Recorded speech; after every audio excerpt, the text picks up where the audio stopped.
Hi everyone, today is Saturday, June 23rd, 2018, and this is the Duel Assessment, your podcast for Yu-Gi-Oh! Duel Links. My name is Green Ranger. And I'm Deck Tech. And this week, we began a new meta. The skills that were nerfed or buffed have changed, so that happened on late Monday, I believe, and into early Tuesday. We got a new PvE event in the Dark Dimension Tower, and a new MiniBOX as well. So a bunch of stuff has been going on, and other news as well, with cheating. So we can talk about that soon. So, Deck Tech, what are you up to?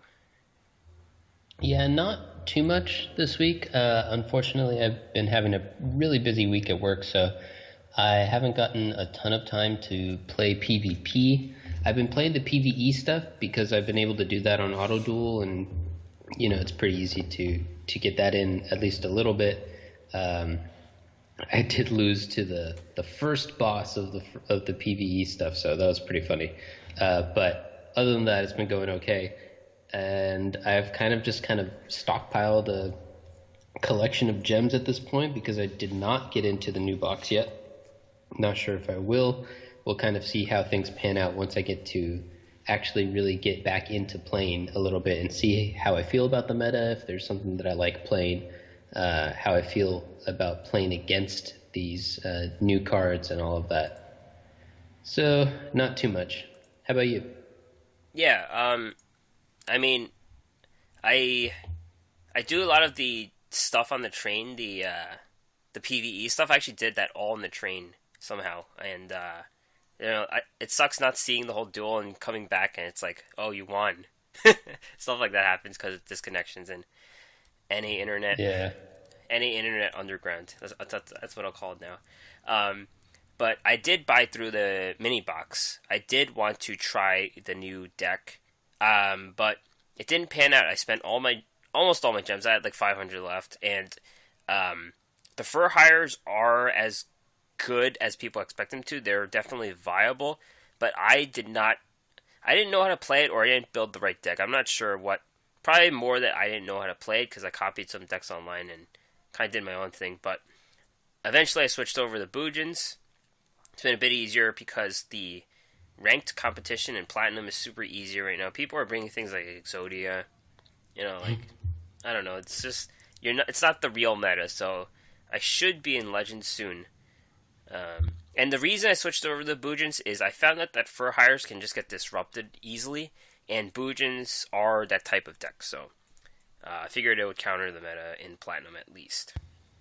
There you go. Yep. Alright. So we have news of a new Patreon. Deck, take it away. It's a new patron. Oh, man. I don't even know what the terminology is, the website, of course, is called Patreon, but the people who support you are patrons still. So anyway, that doesn't matter. What is very important, what we'd like to shout out and thank is our new patron, Timothy N. Thanks again for your patronage. We reached out a little DM on the channel, but we just want to say thanks so that everyone knows that you're here and we appreciate you. We appreciate everyone who supports us on Patreon.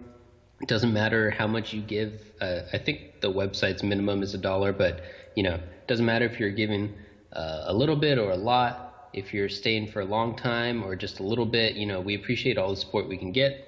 So if you want to support the show, if you end up closing every episode before we get to the little wrap-up and you missed it, you can support the show, get yourself a shout-out at patreon.com/duel_assessment.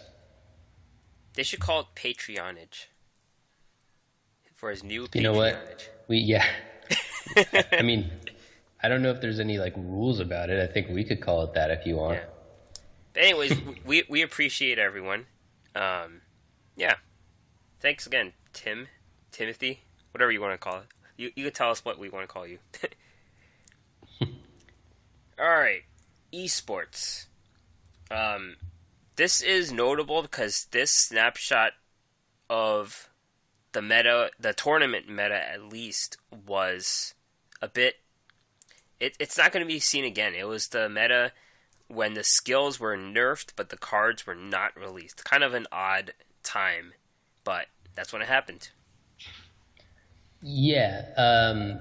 If I'm right, though, didn't Decade have the people play as though the cards, like, didn't he kind of pretend that the rules were in effect? That is true, the ban list. Right. Yeah, so looking at the lists, I think they're trying to predict this upcoming meta, or they were trying to predict the upcoming meta a little bit at least. But of course, that's all shaken up by the fact that there's a giant new set of cards as well. Right. So let's go through the top 4. First place, Zeppelin with a Parasite Infestation Amazoness deck. It seems like they go through a new skill. Like the top 4 seem to gravitate towards a new skill every meta weekly, and this week it seems to be Parasite Infestation. And this one does have some new cards in the Amazoness with the Paleozoic Canadia. It's a card you see in other decks just thrown in sometimes, but it's here. There's 2 copies. There's 2 Amazoness Paladins. That's usually a one of. And then there's the Magic Deflector in the main deck as well. Yeah, the Magic Deflector is a pretty strong indicator of a meta call that he thinks he's making. There's no Witch, which whenever you see a lot of traps, you would kind of expect that, so that's a little bit interesting. The Parasite Infestation, I think, is just a good kind of fallback skill when you don't know which skill you want to use, or kind of the more generic skills are kind of in flux or unavailable because they couldn't play with new Restart, of course, so they just banned Restart, I'm almost certain. And so when that's the case, this is a very strong fallback generic universal skill because it does a little bit of damage to them, which is always nice. Of course, you're getting your enemy closer to the clock, and it disrupts their draw. So it's actually, even though sometimes you'll get nothing out of it because they won't get to the parasite, when it does hit, it's a very big value. So I think that's maybe explaining why a couple players jumped onto it. Yeah, and Tribute Summoning is a little better than it used to be, and the Parasite does leave a thing for you to Tribute Summon, but it's not going to be meta in this type of tournament, so it doesn't matter. Yeah.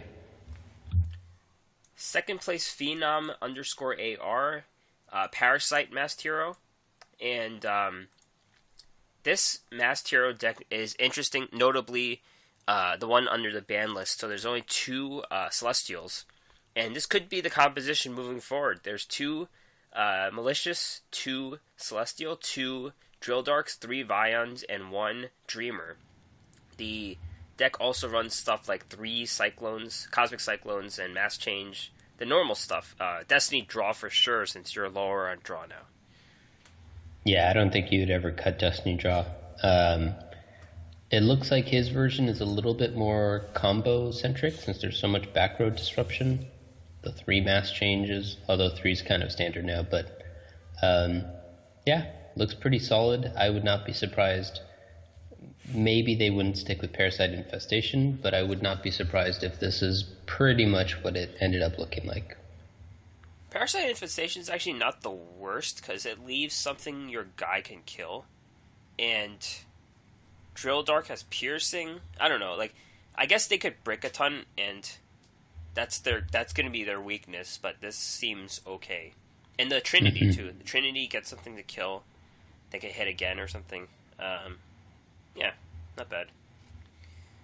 Cool. Third place, -1 with Gearjas. They're finally back. This is a bit of a new build, obviously, with the ban list. So there's 2 Pulse Mines, no Econs.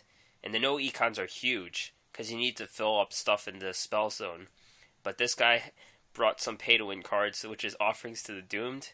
There's 2 of those. And also, a notable change in this deck is there's no Geargia Arsenal, and they've been replaced by Geargia Accelerator. Yeah, this list is pretty light on monsters. I never played yugiohs, whereas you did, so you know a little bit more about it. But it. Oh, okay. What I It's missed is that it's usually a like balance. one more maybe. Sometimes Yeah. there's this many. Sometimes there's 8. That's it. Yeah. Okay. Yeah. So it's using the balance skill, which does explain a little bit of the composition. Yeah. The econ loss is big, but this guy has offerings to Doomed, whereas I don't. So it's gonna be tougher for me to continue playing them. And Super Rush is Yeah. bad for Gearges. It's not one that you could just put 3 in and say you're fine because they're gonna be face down. So Right. Yeah. Well, that's kind of cool. So you've more than a 50% chance to start with a Ties of the Brethren in your starting hand. So that's decent, pretty good. and that's what your kind of game plan is. Yeah. And 4th place, Mistiltine. Again, this guy places every week. It's Switcheroo Amazonis, an old skill that used to be OP. This deck has Shinzeng Hu. I guess that's a little different for Amazonis. Yeah, that is a little weird. Switcheroo is nice with Cosmic Cyclone. It's nice because what the skill reads is can be used each time your life points decrease by 1,000. Return 1 card in your hand to your deck to draw another. Can only be used once per turn and up to twice per duel. So your Cosmic Cyclones are setting it up. So is the fact that you frequently with Amazonuses have to kind of, to get Mass Effect, run your Amazonas Princess, which has a pretty low attack, into something, and either it'll be in defense position or you'll have the queen out or something, so it kind of can set you up for the next turn. I like it. You just pointed out that Switcheroo happens twice per duel, and I think that's how many times it happened in the anime. Oh. Well, maybe I guess that's why they put that limitation in there. I didn't remember that. They called it. And then Pegasus said you cheated. And then Bandit Keith ran up with an invisible gun. That's right. It's like the power of my finger compels you. All right.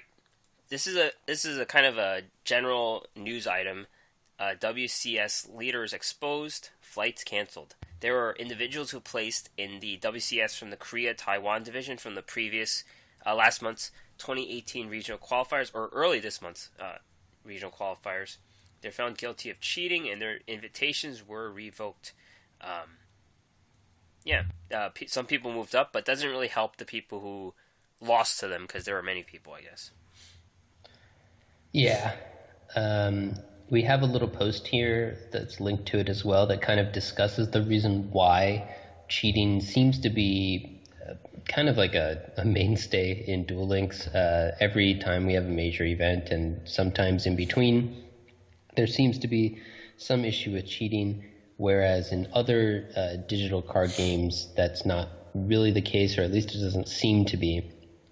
And the TLDR of it, unfortunately, is that the way that Konami built Duel Links is that a lot of the data that's processed is processed on our individual phones, sending messages directly to each other, and then reporting the result to Konami's servers at the end.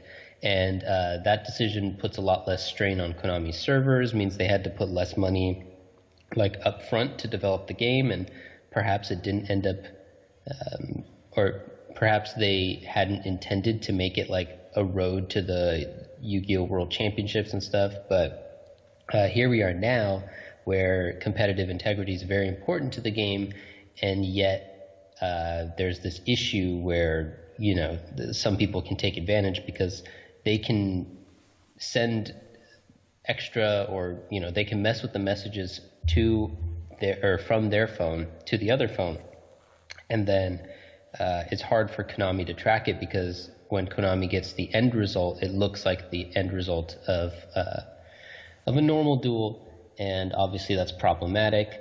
So it ends up with these situations where it seems like at the end of every major event, Konami kind of just goes through and checks all of the high-ranking players and, I don't know, checks to see if they somehow cheated.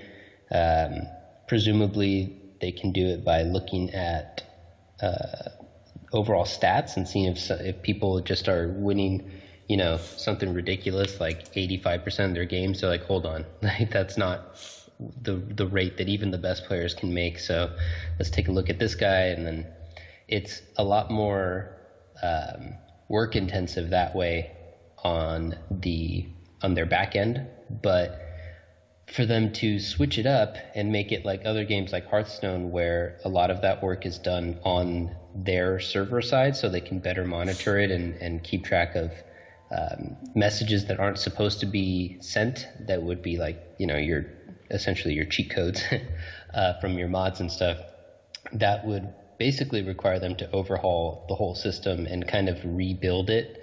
And I'm not a programmer, but I did talk to somebody who's a game dev who does a bit of programming, and it sounds like that's kind of a massive change that seems pretty unlikely. So the unfortunate truth of it is that we're going to have to get used to this process where you can report people who you suspect is cheating, and where after every major event, Konami kind of does the best that it can to check that there were no cheaters, and to check at the people who did well and who are winning prizes and stuff.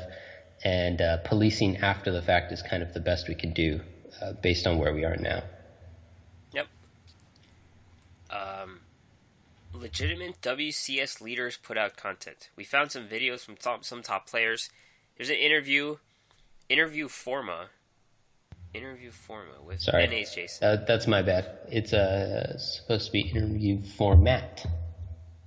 There was this guy who I believe goes by Jason, is a Portuguese player. I'm not sure if he's from Portugal or Brazil or whatever. He speaks Portuguese. Actually, I'd assume Brazil now that I think about it, because he was in the NA region. And he did a little interview. He speaks Portuguese and English, so it's kind of he does part of it in Portuguese for his primary crowd, and then he translates in English. And it's pretty cool. He interviewed like 3 other top players, so you can check that out. Yep. We also have stats and gameplay from the Korean player Deckmaker. He's stolen your title. He's ramped it up to Deckmaker instead of Deck Tech. It'll be really cool if you faced him. It's like Deckmaker versus Deck Tech. Who would win? He's making full decks, whereas I'm just tweaking things, and I think that's probably an accurate representation of our relative skill levels. Since this guy, I think he got first place in Group E, which is the Korea/Taiwan/Oceania or something like that region. And so his video has it's mostly like pictures and gameplay and stuff, and there's not much language to it from what I saw. And the written language portions are both in, and I apologize because I don't know whichever language it was, so I can't say if it was. Do you know? It's Korean. Korean. Okay, yeah. So he's Korean, I guess.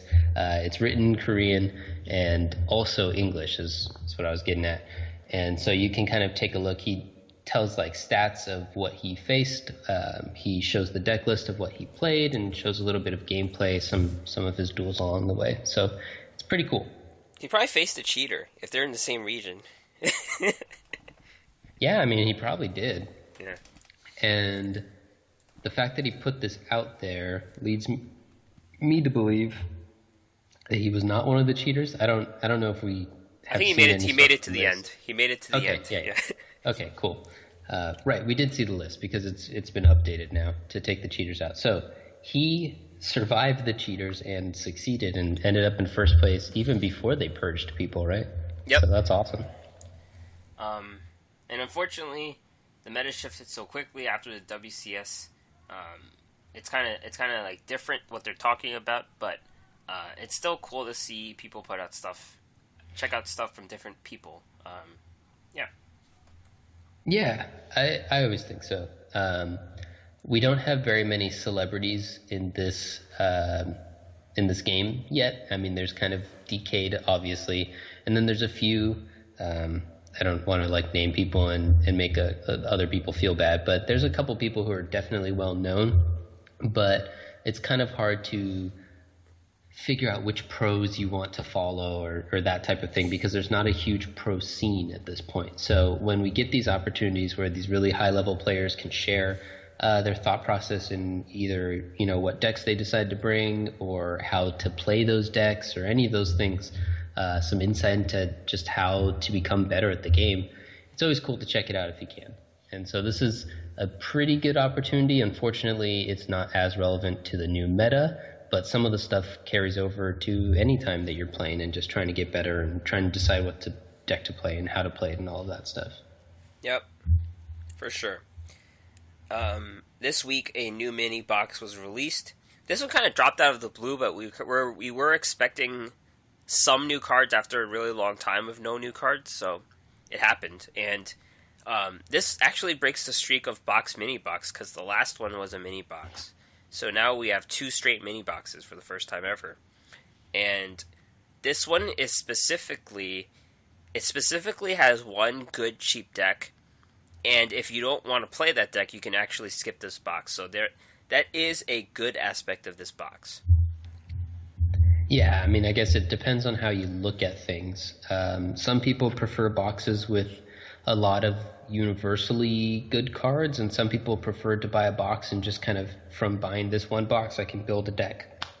And this one is more of the latter, where even though there's a couple archetypes that get some support in this box, it's pretty much just one archetype that really seems PvP viable, at least at this point.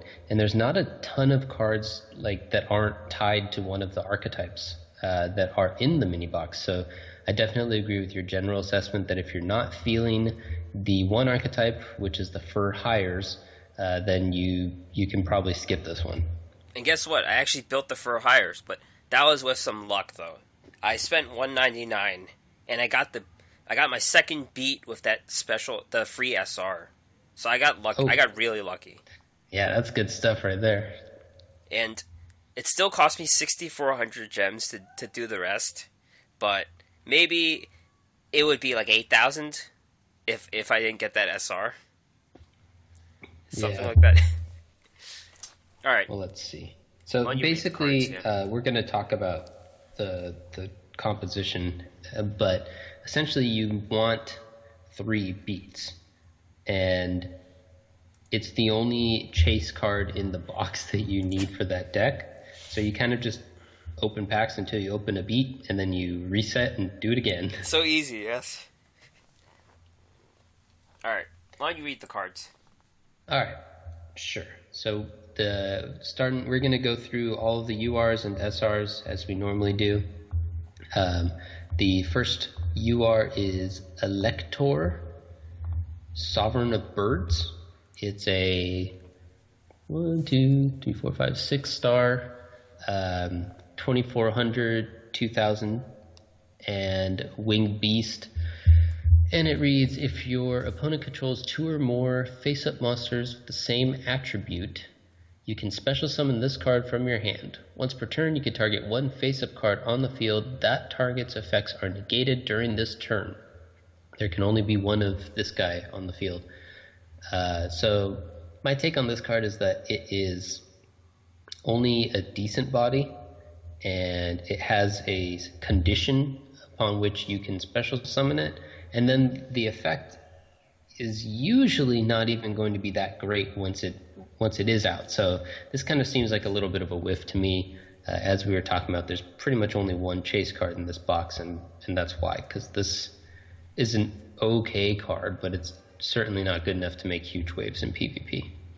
How often would this hit Amazonas? Or would the Onslaught usually be face down, or would they only have 1 monster?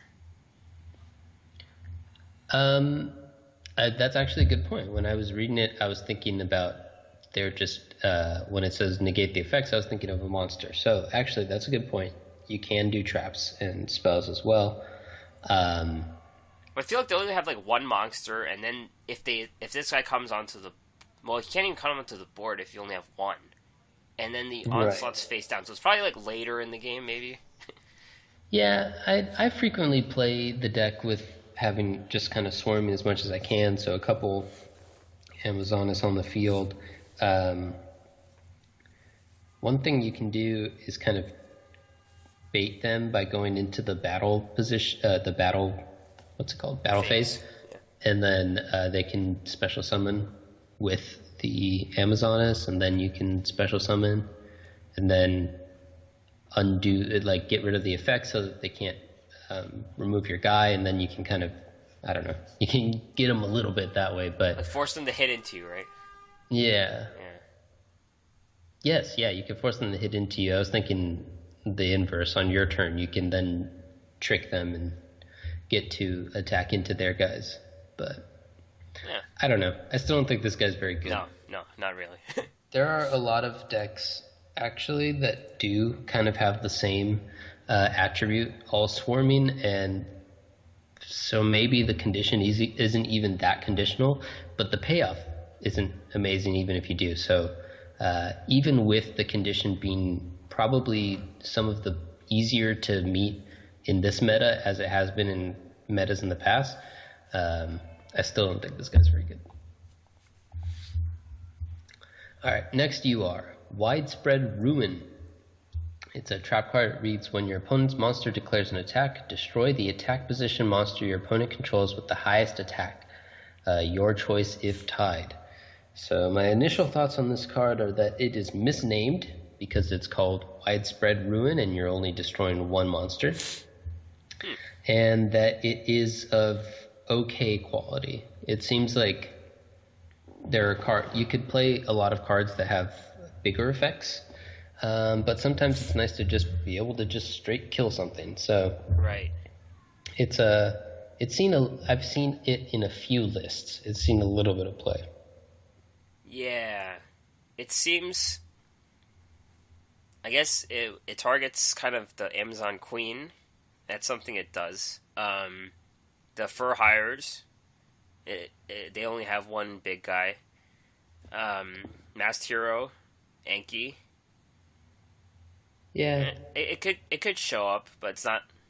It's not going to be like a staple, I think. But it's good, I think. But I guess depends when people swing. Like if they swing with the weaker guy or the bigger guy first. Like how they do that, I guess. The way that we're doing our removal and traps and everything now, it seems like you would almost always just rather play a deck with fewer traps and run Treacherous. Jeez. Treacherous. Yes, yeah, there you go, thank you. Treacherous. But I could see, certain decks and certain metas where you would just play more traps, and then this could, once you have a certain level, like you have, 4 different traps that people have to play around, it's pretty much impossible for them to play around all of them. And so just the fact that you have more of them gives your opponent more misinformation. And then so sometimes it's better to activate this one versus that one. And so, maybe I think you would probably, in most cases, rather run Treacherous Trap Hole or Floodgate Trap Hole or Wall of D, but there are some circumstances where you'd run this. This one is better when your opponent only has one monster, because Wall of D only does the 800 and the others require 2. I mean, the Treacherous requires 2, and you have to sacrifice your own guy. But this one works on a one-on-one situation. Yeah. And it works for guys where the Floodgate wouldn't do the job there. Right. There's a couple instances where you'd like this. I still don't think it's great, but it's within the conversation, unlike the prior UR. This is one that you would actually, if you open it, you're like, okay, I'll hold on to this, see if it ever, makes its way into one of my decks. Maybe kind of keep it in your mind when you're building stuff. Maybe this one's worth considering. Yeah. All right. Going into the URs, we've got Beat, Bladesman Fur Hire. So as we mentioned, this is the guy that you want from the box. It's a 3-star warrior, Earth, if that matters, with 1200 attack, 500 defense, and a lot of text. It reads, during your main phase, you can special summon one monster Fur Hire from your hand, except for another Beat. If a monster for hire is special summoned to your field while you control this monster, except during the damage step, you can add one monster for hire from your deck to your hand, except again for beat. You can only use each effect of beat once per turn. So this is kind of like a one-card engine to get your for hires going. You can play it and then use its effect to special summon something. Sometimes the thing that you special summon can then special summon something else, and you're replenishing your hand as you do this. So this is obviously a very good card. It's core to the deck. You need at least 2, but every build I've seen is running 3 of this guy. I like the way the text goes. They go monster for hire instead of like for hire monster. But this card, you feel bad when you don't have it in your opening hand. It's one of those, like, your win rate's going to go down a bit if you don't have it. I definitely have played this card wrong. Sometimes you want another card before this or something. Like, there's a sequencing to for hires that you need to know before you play it. But yeah, this is definitely the most valuable card of this set, and for that archetype for sure.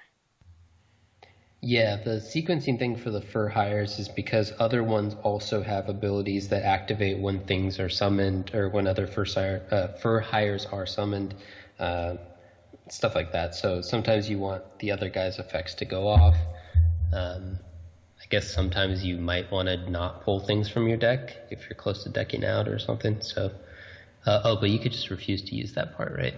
Right. So anyway, okay. Next. Mecha Phantom Beast. I'm putting the next 2 together. Phantom Beast Mega Raptor and Mecha Phantom Beast Black Falcon.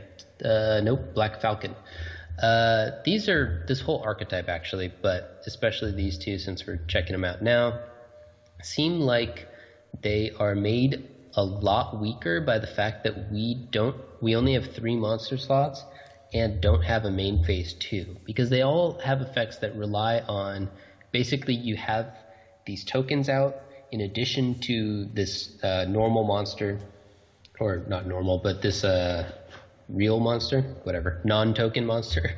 And then there's effects based on either sacrificing the tokens or the token has to stay alive so that this gets buffed somehow. And so obviously since you only have 3 slots, you can only have 1, maybe 2 of these guys out and also have a token. And then some of these effects are better, like you can use the effect after you have used up the buff if you had a main phase 2, so you have a buff while you have a token out, and then you can attack and stuff, and then main phase 2 you can use a different card to sacrifice the token to get a better effect, and then you can make more tokens still be on the field or something like that. And so I think this whole archetype, and there's a decent amount of support for it in the set, seems to be a lot weaker in our speed duel format than perhaps in the real card game. I never played with these cards, so I don't know if they were any good in that game as well. But yeah, it's notable to notice that there's also 2 other cards from this archetype that are already in the game. There's Hamstrat and Haralard. I think Hamstrat was from that psychic box, not the psychic box, the machine box, Electric Overload, and Haralard is from the card trader, I believe. So I don't know. See what you can do if you have these cards, but I don't. Yeah, same thing DeckTech said with the decks, the monster zones. Yeah, and Hamstrat saw a little bit of play, but not because it was a mecha beast. It was kind of like as to use as a ramp and a stall thing more than anything else. So, all right, next, Blowback Dragon, which is kind of like iconic Bandit Keith. It's been in the game for a while, but now we finally get a chance to use it. It is 6-star, 2300 attack, 1200 defense, machine effect, dark if that matters. Once per turn, you can target 1 card your opponent controls, toss a coin 3 times, and destroy the target if at least 2 of the results are heads. So it's a card that would have been really good a while ago. Back when this game was kind of in the early days of this game, this card would have been OP. But nowadays, it's kind of hard to justify using a 1 tribute for a 2300 attacker. Even if you have a decent shot at killing something, like the turn it comes out, the card will almost certainly be dead the next turn, and the tempo loss would be really bad if you don't hit what you're trying to destroy. It'd be mitigated a little bit if you hit what you're trying to destroy, but I still don't think this card is worth it. And there's a lot, like that low defense is pretty bad at this point in the game, because there's a lot of things that flip things into defense position, or you might not even ever get a chance to use it because it gets floodgated and then it just gets killed by pretty much anything attacking into it. So unfortunately, I really like this card. I think it's a solid card, but I don't think it's good enough to break into PvP at this point. Yeah, the fact that you have to flip coins at this point and other things just destroy it 100%, that's a big difference now in this game. This would have been good back then. I really wanted this card back then. Mm-hmm. All right, next we have Silent Psychic Wizard. It's a 4-star Earth Psychic, 1900 attack, 0 defense. When this card is normal summoned, you can target 1 Psychic type monster in your graveyard, banish that target. If this card is sent from the field to the graveyard, special summon that monster banished by this effect. So I actually really like this guy. I have not played much Psychics, but a lot of the Psychics have low stats, at least initially. And this guy breaks that trend. He's just kind of a beater for the archetype. He gives you some card advantage back when he dies, and that card advantage could be ramping type card advantage depending on what's in your graveyard already. I think it's just a solid card, and I don't know if there's enough to make Psychics happen, because the archetype hasn't really been around very much recently, or even at all. It only saw a little bit of play for like a couple months in there. But I do think that if it comes back, this guy warrants some serious consideration. It seems like a pretty solid card. Yeah, with Psychics, you might gravitate towards Earth Psychics, Wind Psychics, or some kind of hybrid. This would bring back the Borg, I guess. Another card that's a Wind is a Space-Time Police, which when you special summon it, it can banish something, so that's something you can do, but it's something you would build if you have the cards, of course, and not something you would try to win the meta with. But it's not like a horrible. It's an okay card, I'd say. It's decent. Yeah, I think that's a good point. This is a card that I would be happy with opening, but would not be chasing. Like if it just happens to come in my packs while I'm seeking out beat, I'd be like, sweet. Now I can try this Psychic thing and not feel bad about spending unnecessary gems on this thing that's probably not going to break the meta, but seems like it has a little bit of potential, something worth playing to try out and maybe do something a little different. I don't know. I like him in his silly hat. Next is the Wind Up Juggler. This is a Wind Psychic, so a little bit different than the other guy. And it's also a kitty robot thing, so significantly different in that sense. 1700 attack, 1000 defense. The effect is, after damage calculation, if this card battled an opponent's monster, you can destroy that opponent's monster. This effect can only be used once while this card is face up on the field. And so the effect seems decent. I think the fact that it's limited to once is probably a good thing, but most of the time... okay, I see. It's not going to win the fight. Right, that's what I was thinking. So I guess the way that you want to use this would have been like attack into a big defense position thing. It uses the effect to clear it, and then when they attack into the fight another time, then this dies and takes something with it. Since they've limited it to 1, you kind of can't do that. But like you said, it wasn't going to win the fight anyway, so this is like... some of the time it's going to just be a little bit of a less self-damaging Yomi ship type thing, where you just kind of face tank it into something, or maybe you just set it in defense position, but either way, it's kind of a little bit of removal, and it's a decent card. I'm less excited about it. Seems like another one of those cards that would have been really good in the old meta, and now it's kind of like, yeah, all right, like I might try it. It might get some conversation. I would not be surprised if it saw some play. I would also not be surprised if it saw zero play at all. Yeah, the Psychic tag is interesting. It could just be any type, and it could just have this effect, and you wouldn't know it's a Psychic. This could be... I mean, I'm just, like, spitting balls here, but it could be something with Espa Roba coming. Maybe there's some Psychic support that makes this a little better because of its tag. I don't know. But it's just the Yomi ship with more attack. Yeah. Cool. Next one is a quick play spell called Mistaken Accusation. It's got Sangan in jail, and he didn't do it. It also has, the Mystic Elf? No, Black Witch of the Forest. Black Witch of the Forest. Because they were both banned at the same time in the TCG. Oh, I like it. Yeah. Well, she seems to be okay with it. Like, she knows she did something wrong, but Sangan didn't. he's like, it wasn't me. Anyway, the card's a little interesting. It reads, if your opponent has more total cards in their hand and their side of the field than you do, target one face-up card on the field. Neither player can activate cards with that name or their effects for the rest of the duel except that target. You can only activate one Mistaken Accusation per turn. So this is a weird card because it requires your opponent to be ahead, and then you use the card to cancel out other cards that your opponent isn't using, unless I guess they have two copies of a card on the field at the same time or something. But it's like the one that you know they have isn't affected. So this card just seems really weird to me. I don't know why you'd use this. The fact that you can only activate one per turn means that you can't like target one if they have two out and then target another one and negate both of them, which seems like the only reason why you would run this card. So I don't know. Am I missing something? It's like the card Prohibition. Prohibition is continuous, but you name the card.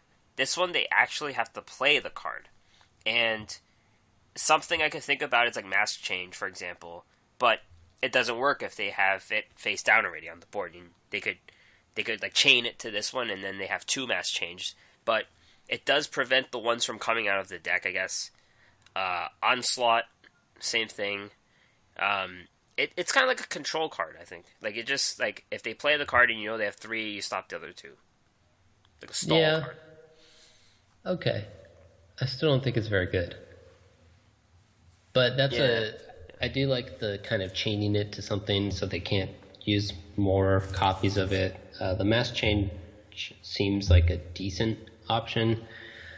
All in all, I don't think the card's worth it. One difference between this and Prohibition is that this happens, like, this doesn't have to stay alive for the effect to happen. So, that's kind of a benefit there. You know what? This is better on Anki than Mass Change. Because they can't even play the monster. So you just deny them the monster, like the other monsters, and then Mass Change is dead in that regard anyway. So if you're playing against Mass Tier, this is just better on the monster than on the magic card. Maybe, but if you do the Mass Change, then because Mass Changes are also extra attacks with the buff guy.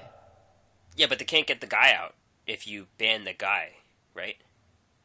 It just negates his effects. Can't you just... I thought they just can't play the monster at all. That's what I thought it was.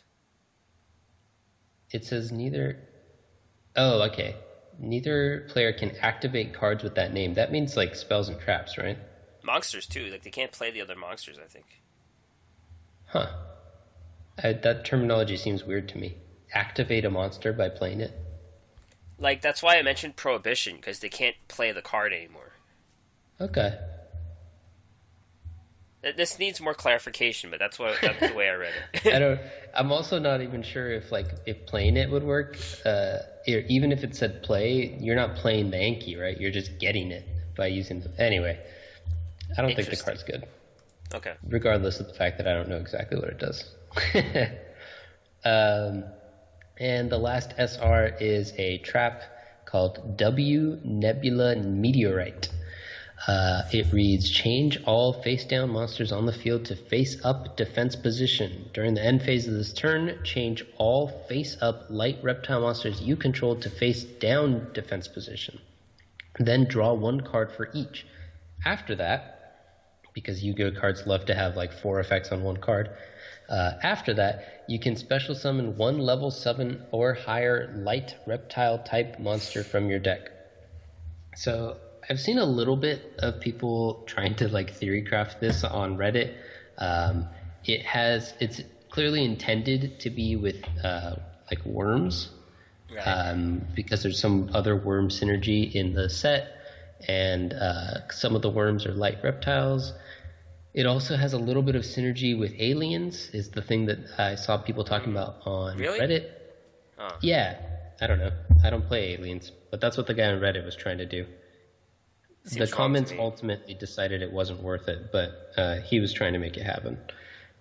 And, maybe a little bit of yugioh with the flipping and all of that, but that's kind of where I'm at on that one. It seems another card that's like okay, but probably not quite good enough unless you figure out that way to kind of break it.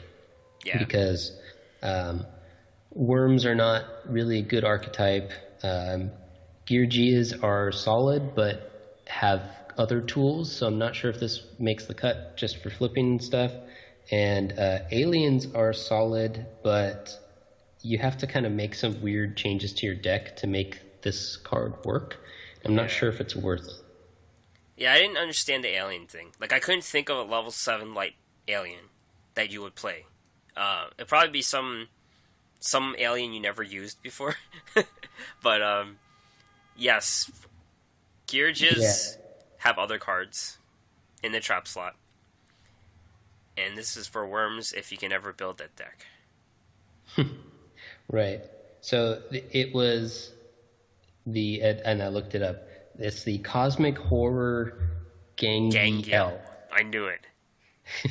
Which is it's not an alien itself, but it has the alien synergy with the A counters and stuff. And so basically you'd have to run alien grays and alien kids as your other light guys. All the lights. And then you have this guy as your payoff guy. So you're basically kind of building the whole deck a little bit differently than how you build aliens nowadays. And basically all the comments were saying that it seems like regular aliens would just be better than trying to force aliens in a path that makes this card work. But, that's something you guys can try out if you feel like trying that out. Very interesting. Yeah. You put Ghost Tricks here, right? Oh, no. I said it does the same thing as Ghost Trick Scare and yugiohs. Okay. So it already exists, Yeah. Okay. So moving on to the notable R's and N's. The bulk of the notable R's and N's are the for hire cards. So instead of kind of going through each one, you've got a couple that destroy face-up cards. You've got one that protects you from spells, I believe, right? And then there's one that one that destroys face-down cards, one that gets your for hires back, and one that's just a beefy guy that you have to run your other for hires into. So they're actually all right here next to each other in the R's. But if I'm looking at what I've seen from the builds so far that have hit King of Games and are on Reddit or on Duel Links meta, it looks like there's a bit of a core already developing of 3 Beat, 3 Dunpa, 2 to 3 Wiz, 2 to 3 Mayhem for Hire. Right. Those are all R's. 2 Recon, and 2 Econ, and kind of a Treacherous Trap Hole. It seems to be seeing a good amount of play in the deck. And then there's some combination of Dynas and Seals, and then maybe a little bit of room for tech cards. Is that what you're seeing? Yeah. I think you run all of them in some capacity. The Seal, you run like one maybe. The Wiz, you probably run 2. Wiz is good because she negates everything. She has the high defense. I think it's a girl. I can't tell, but Seems like it. yeah, the colors. It seems like you run 2. The Danpa and Recon are exactly right. I've always seen 3s and 2s. Mayhem for hire. I have had trouble where it was like the only thing in my hand, so 2 might be the call. It's kind of like powerful rebirth. You don't want a ton of them. Dynas are necessary just because they banish stuff in the graveyard, and it's the only thing that has attack in this deck. Because the other ones have 1600 or less. So it's not. It's hard to say if it's a win condition. It's the only thing that hits stuff, if that means anything. Yeah, I also found it seems like the Dynas are important just for kind of keeping your other activator guys on the board, right? So you'll like special summon a Dyna because it requires your opponent to attack into the Dyna. Yeah. Right? Yeah. It's typically the move you want is play beat, play this is if you're going second. If you're playing beat, you play Danpa or Recon, and then you use one of those guys to get a Dyna out. Because you could clear what's on the board, sort of, to see based on if it's a face down monster, you use Recon. If it's face up, you use Danpa, stuff like that. Yeah, right. And then so you need to the end result. Well, so that's one play, and that way you disrupt what they're doing. You have a big guy who can probably attack in for a good amount, maybe clear another monster of theirs, and then you attack with your little guy. And then you have dominant board position because they can't even clear your activators at the end because they would have to attack into Dyna, which would likely kill them or, something like that. Another big kind of important play I've seen is that a lot of people will try to get out just a decent-sized dude and then hide it behind a Wiz to just kind of protect their stuff. Yeah. Because like you said, Wiz has 2800 defense and let's see this card. Yeah, spell or trap. You can discard one card, or one for hire card to negate the activation. It only does 1 though per turn, so that's notable. You can use 2 things on it, but that's a big waste of resources. Yeah, and well, especially now that there's only 2 econs in your deck, so it's a bigger pay, bigger cost to pay. So that's kind of like the basic structure of the deck that we're seeing a lot of at this point. There does seem to be a debate as to which skill is best to use. I've seen people using Sealed Tombs. I've seen Beatdown. I've seen some Tie That Binds. I'm sure there's some people who are doing like restarts and stuff like that, even after the nerf. So it looks like there's still a little bit of specifics to be ironed out, both in the actual deck composition and in what skill to use. But you definitely have a basic outline for the deck, and you could check that out on Reddit Duel Links Meta.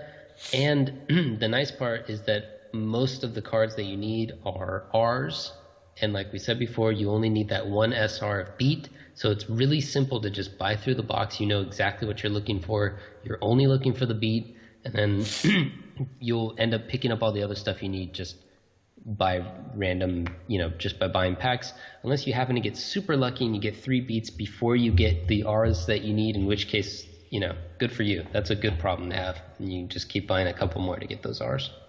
Yep, for sure. A couple more notable Rs and Ns. There's some worm support. I think of the worm support, the strongest ones are the Worm King and the Worm Warlord. There's a good amount of other ones in here as well, but they all kind of seem not quite good enough. They seem a little bit slow, and also the worm archetype is just not in a good spot generally. It's kind of a weak archetype, so I don't think that anything in this box is good enough to push the worms over the hill into legitimate PvP play range. Yeah, I saw a video from guy Ryu, a Japanese player, and he beat some meta decks with this worm deck. And it's like a YouTube video, so take what you will. But he didn't even use the Nebula. He used like Worm Zero, which is a fusion, and then you fuse a bunch of them. You last gamble. You throw away a lot of stuff, and then you use Worm Victory to clear their board, and then it actually gains 500 attack for each worm in the graveyard. So at 3,500, like combos like that. First of all, just to understand worms, they're kind of like a control archetype, and they do a lot of flipping. So if that's the game for you, then you could try it out. But it's not. There's not enough support for it, I guess. And they do have a ton of cards. So if you like deck building challenges, building a viable worm deck is one of them. There's a million worm cards. Yeah. Yeah, that's the weird thing is that, we say there's not much worm support, but worms might be one of the most supported archetypes in the game in terms of just sheer numbers. It's just that they're not very good. So, I don't know. Do you know of any good worm cards that are like in the TCG from back when you played? Was there ever a time when worms were good? I have no idea. Okay. I wonder if we're missing like this key worm that just sets the whole archetype over the edge. There's one for each letter of the alphabet. I know that. So we have like 20-something of them now, probably. Yeah. Probably. Another card to highlight, for me at least, was an N called Worm Hope. It is a 1-star light flip effect monster, 800 attack, 1500 defense. It reads, flip. When this monster is flipped face up by an opponent's monster's attack, draw 1 card. When this card is sent from the field to the graveyard, send 1 card from your hand to the graveyard. So we have other cards that when they flip, you just draw a card. But I do note that sometimes you actually want things in your graveyard. And so there's a little bit of room here. Like this might end up being relevant at some point. Probably not, because we have stronger ways of cycling through cards at this point, but it's a possibility, and this is kind of something that I would keep in mind whenever I'm building like farming decks more than anything else, but also something a little bit offbeat and weird for PvP. I might run this as well. And the last card I wanted to highlight is Recycle, which is an N. It's a continuous spell card, and it reads, during your standby phase, by paying 300 life points, select 1 non-monster card in your graveyard and return it to the bottom of your deck.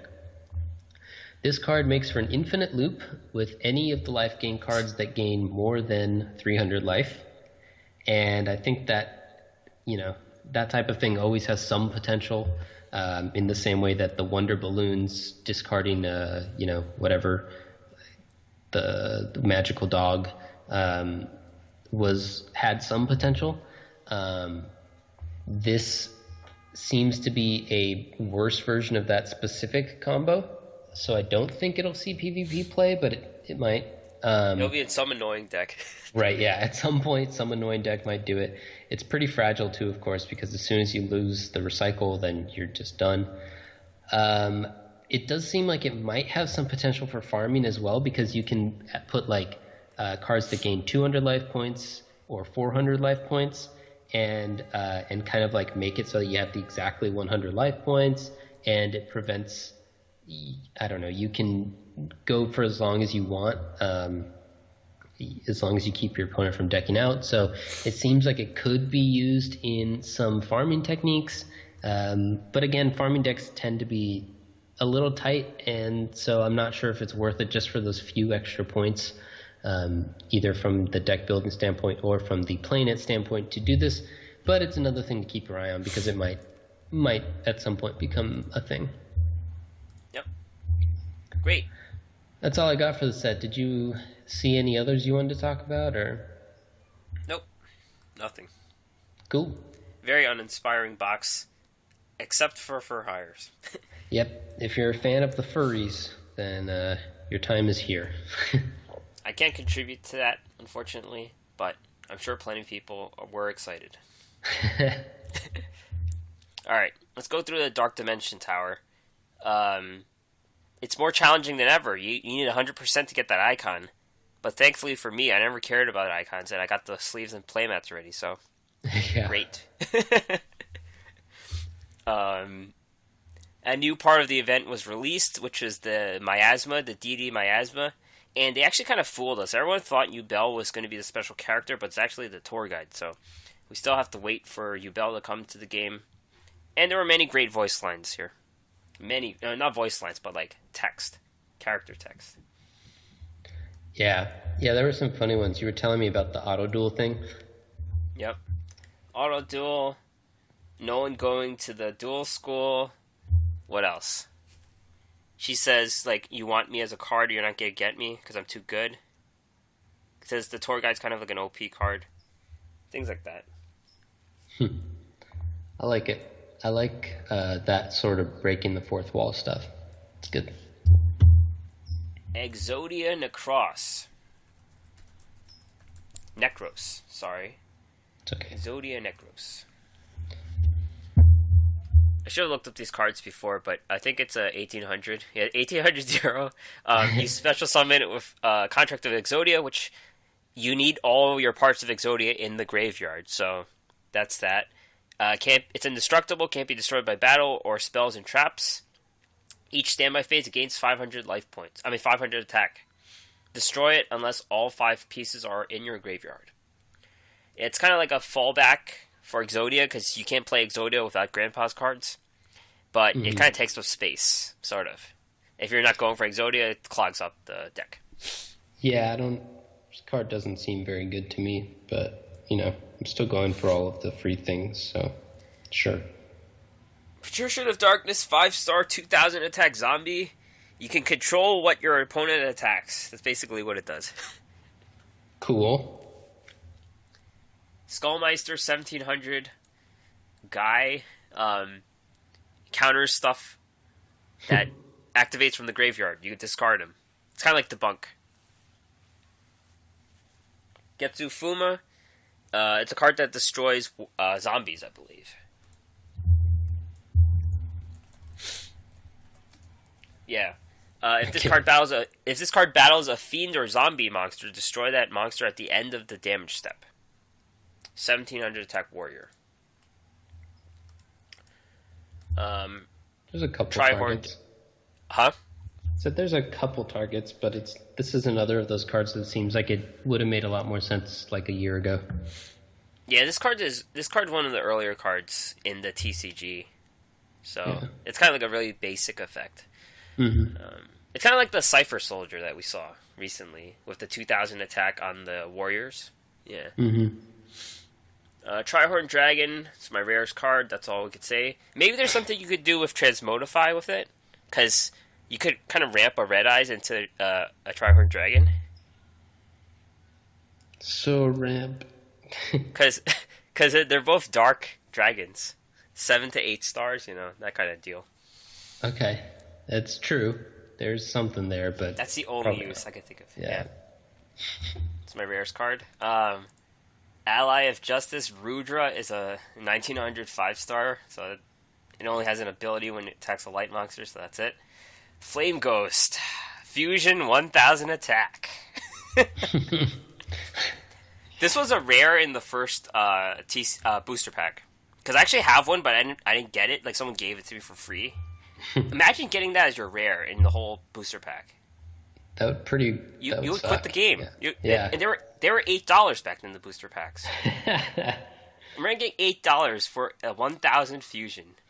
Wow. I agree with your outrage. Something we noticed is Restart got a restart. It doesn't provide the intel anymore when they shuffle back into their deck. You don't see what cards are sent back, but they do still skip the draw phase. But it's interesting that we didn't really catch that change where the old nerf was reverted. Yeah. Caught us by surprise. We weren't sure if it was a bug or a feature. So, you want a duel? Yeah. All right. We want to give some intro to it, or just... Yeah, so Doug Diamond Duel sent us a deck building challenge 2 weeks ago. There was a previous deck building challenge of using only URs, but this one is a 30-card SR, 1 copy of each. Oh, jeez. That's not what I did. We can't do it, or we have to pause while I rebuild it. Wait, we could just duel with different decks. I did How about just that? yours. But no, mine will be totally just incredibly OP at yours then, if we did that. Man, I just did a regular, just all SRs. Oh, isn't that what I just told you? Oh, you did like multiples. Right, yeah, it had multiples, and it's a 20 card deck. No, it had to be 31 of each. Yeah, you would have destroyed me. Yeah, that's what I'm saying. So I don't think it would make for a good duel. Nope. I think. Let me see if I could just build something real quick.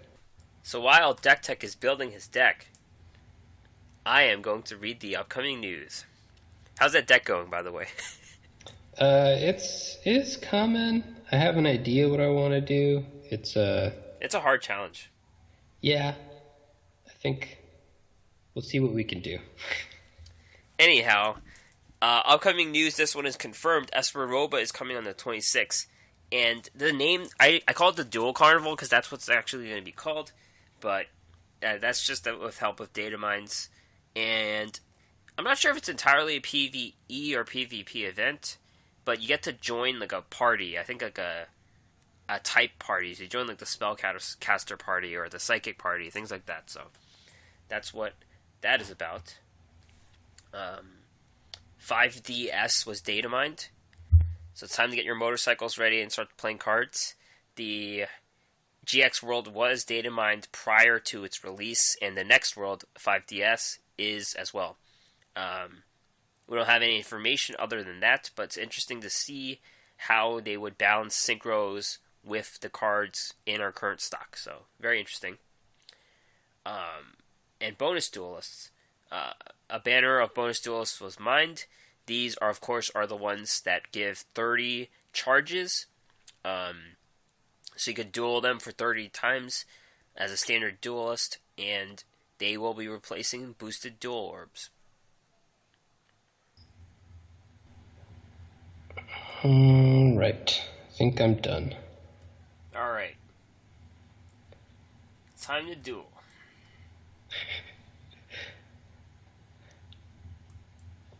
No prep. Let's do this. Alright. So, of course, this is the 30 card 1 SR each challenge. I'm going to request a friend duel right here. You do the same. Alright. I forgot that it has this weird format, but here we go. Alright. My deck's horrible. So is mine. I built it on the fly, not quite as on the fly as it's going to seem because we're going to cut out some of that dead time, but definitely... Bastion versus Pegasus. Yes, definitely a one-time go-around type thing. Deck Tech's using Mind Scan? Yeah, I'm running the Mind Scan. You don't know what I'm running. No, I don't. No idea. I play a card face down. Firm as earth. Well, I play my Dark Elf in attack mode. That might tell you what I'm playing. Playing just super good cards, what you're playing. I break so bad, though. I'm just telling you. I'm going to Gyaku your face down. That's fine. You got Fire Formation, son. And I don't know if I have a monster that can kill that Dark Elf, so we're going to set, and we're going to set a spell and trap as well. Oh, I forgot about my stupid hero. I knew what the face down was. I didn't have to use the Gyaku. Ah, did you? I did. Well, I'm gonna set another card. It's a defense draw, and the new one is a Chalice. Forbidden Chalice. I'm gonna attack your defense box right here. That's right. I got you. Oh man. Haha! It was a 4-star Ladybug of Doom. I end my turn. This is so bad. I bricked so bad. Like, this is a card that I can't even play right now. Because I don't have the setup for it.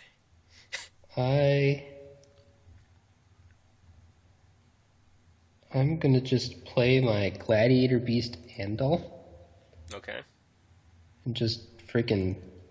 Oh, I forgot he gets a boost from my formation. Yep. Just gonna 100. attack. I'm not gonna give you 400 attack, so I'm gonna skip. Good call. Probably correct. All right. So I need Heart of the cards right here. Heart of the 30 card deck, the 25 card deck. All right, it's here. It's right here. Yeah, I got it. Heart of the cards. Guide me. So the first thing I'm gonna do is play Hey True Nate here. Return your set card. Oh, your fire formation is left to dry. That's what that means. Because I get my card back. Boom. Got me there. I'm gonna activate my Forbidden Chalice and buff my monster. We both had one. We both had one. That's right.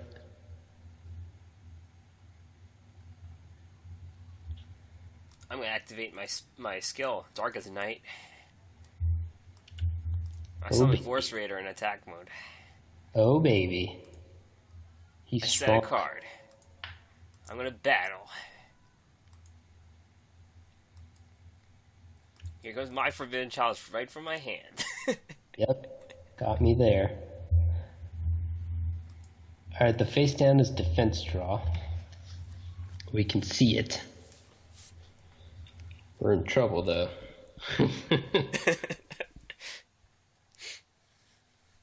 Yeah, it's interesting. Your fire formation Gaku just does nothing right now. Well, it just boosts the Beast Warriors, I guess. Yeah, but there aren't any. I'm going to set a spell/trap and set a monster. Because that Force Raider is beefy. You could still see my cards. That's a problem. I can, but you have a huge guy, so that's a problem on my part. Play another card face down. Clear battle here. It's a powerful rebirth, everyone. I'm gonna do nothing. I'm not gonna attack your monster. Haha! I'm gonna Xing Zhang Hui at the end of the turn. Okay. No rebirth. I was afraid of that, actually. I was like, what if I put down another card and he Shinzeng Hu's me? I still can't play his card that's in my hand. Jeez. And just if you're keeping score at home, Deckbuilding had 3,600, I have 1,000. Alright, I set another monster. Two monsters face down. Alright, I'm gonna go on the offensive here. I play Evil Swarm Heliotrope. Oh man, I've already used my 4-star. Hey, this guy's language is all backwards. That's fun. So I clear his Sergeant Electro and Amazoness Sage. Defenseless right now. I am. I'm in really big trouble. I draw a useless card of my own. And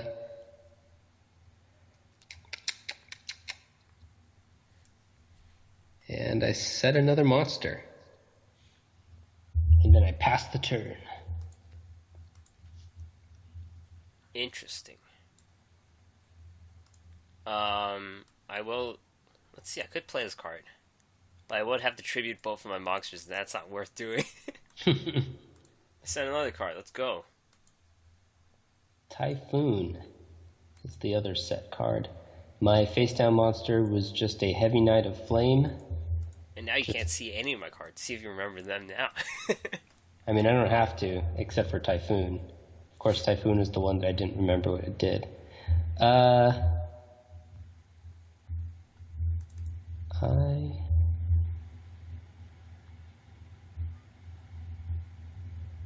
set another, yeah, there you go. And then the Typhoon gets it. Oh, the Typhoon gets my Xing Zhang. I'm not going to do this yet.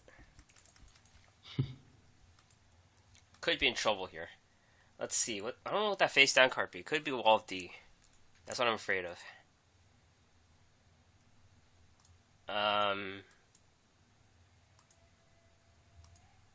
Play around Wall of D here. I'm gonna sacrifice both of my monsters. Oh, baby. Darkness!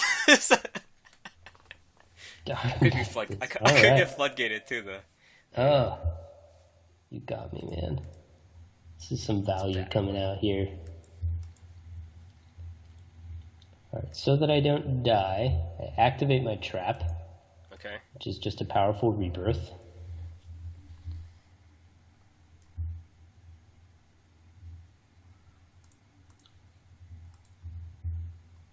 And then I die anyway, because he activates his own powerful rebirth to get another attacker.